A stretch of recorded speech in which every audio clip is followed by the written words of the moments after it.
Bonjour les amis, bonjour à tous. Je voulais vous faire un petit complément par rapport à la vidéo que j'ai fait sur les trois facettes qui sont très actives en temps de crise.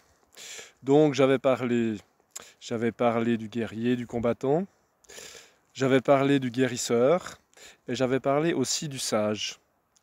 Alors je voulais juste développer un petit peu sur les propriétés de cette troisième facette, de ce sage, de cette facette de sage qu'on a tous en nous et qui s'exprime souvent dans ces temps de crise, pour autant qu'on prenne un petit peu le temps de donner de la place à ce sage en nous et d'écouter ces sages paroles.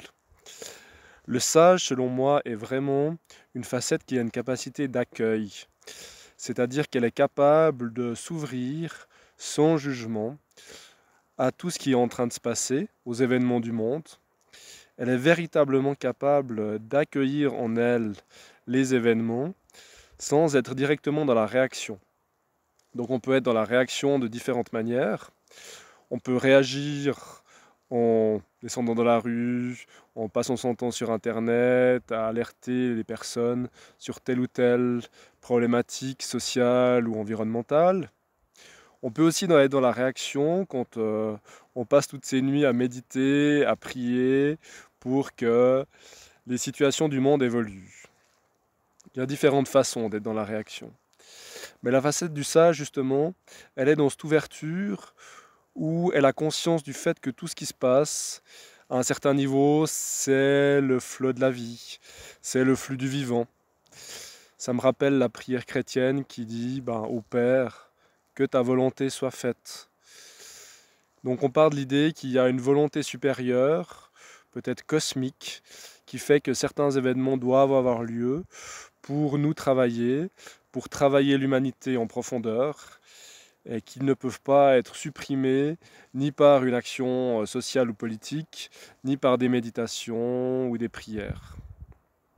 Ce sens de l'accueil du sage est vraiment fondamental, car il accueille vraiment les événements, mais il s'accueille aussi lui-même. C'est-à-dire qu'il peut accueillir ses pensées, par exemple des pensées souffrantes, des pensées négatives qu'il peut avoir en lui. Simplement, il les accueille, il les laisse passer. C'est vraiment OK. Il laisse ça passer comme un flot à travers lui. Il ne les garde pas en lui, il ne se cabre pas avec ses pensées. Et voilà, un peu comme une rivière qui le traverse.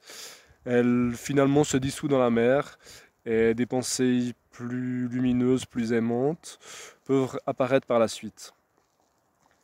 Accueille aussi des émotions.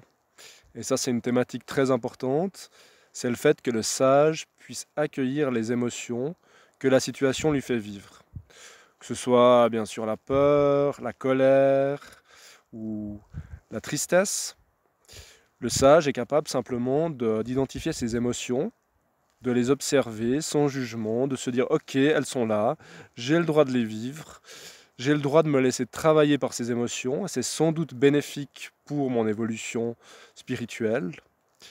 J'ai le droit aussi de m'aider moi-même à les libérer par des techniques psychocorporelles qui sont toujours les plus efficaces. Les chanter, les crier, les danser, c'est vraiment la bonne façon d'exprimer, d'extérioriser toutes ces émotions.